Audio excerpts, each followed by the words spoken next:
اعوذ باللہ من الشیطان اللعین الرجیم، بسم اللہ الرحمن الرحیم۔ السلام علی الحسین۔ ذی کی پہلی تاریخ اور ماہ ذی قعدہ کی 11ویں تاریخ اتنی بابرکت ہے کہ جن کی ولادت ان ایام میں ہے، اس میں پہلی شخصیت حضرت فاطمہ معصومہ قم، جو پہلی تاریخ کو جن کی ولادت ہے، اور 11 تاریخ کو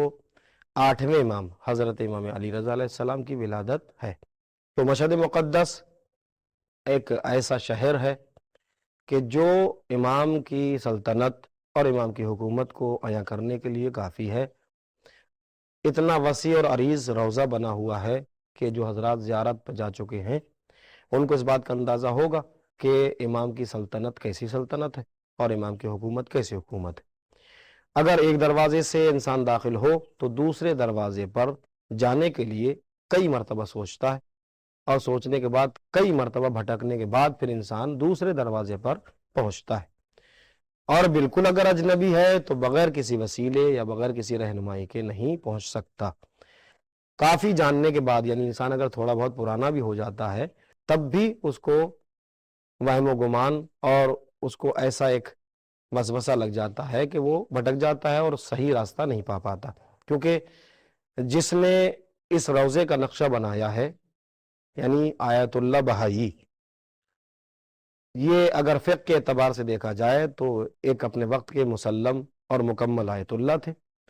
لیکن اگر دنیاوی اعتبار سے دیکھا جائے تو بہترین انجینئر تھے کہ جنہوں نے امام رضا علیہ السلام کے روضے کا نقشہ بنایا، اور نقشہ بھی اس انداز میں بنایا ہے کہ آدمی دیکھتا رہ جائے۔ ایک بات اسی سے متعلق آپ تک پہنچاتا چلوں، جب امام رضا علیہ السلام کا گنبد تیار ہوا، اور گنبد تیار ہونے کے بعد گنبد پر پرندے آ کر بیٹھتے تھے،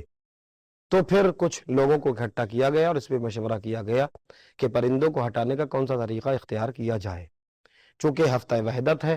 اور امام رضا علیہ السلام کی ولادت کا موقع ہے تو میں اس چیز کو بیان کر دیتا ہوں۔ آخر میں فیصلہ یہ ہوا کہ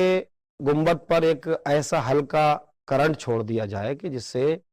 پرندے نہ بیٹھیں اور اس پر جو کثافت کرتے ہیں، جو بیٹ کرتے ہیں، وہ نہ کریں۔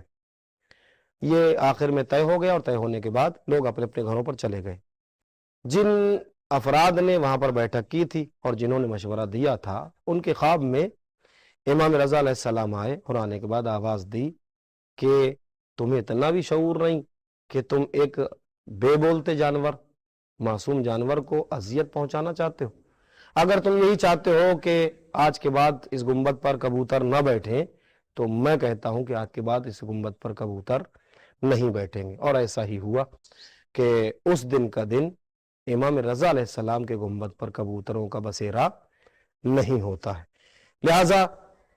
حضرت عباس کی جلالت اور حضرت عباس کی ہیبت تو آپ نے ملاحظہ کی تھی، لیکن امام رضا علیہ السلام کا کرم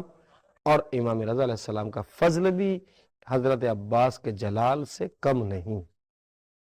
وآخر دعوانا ان الحمد للہ رب العالمین۔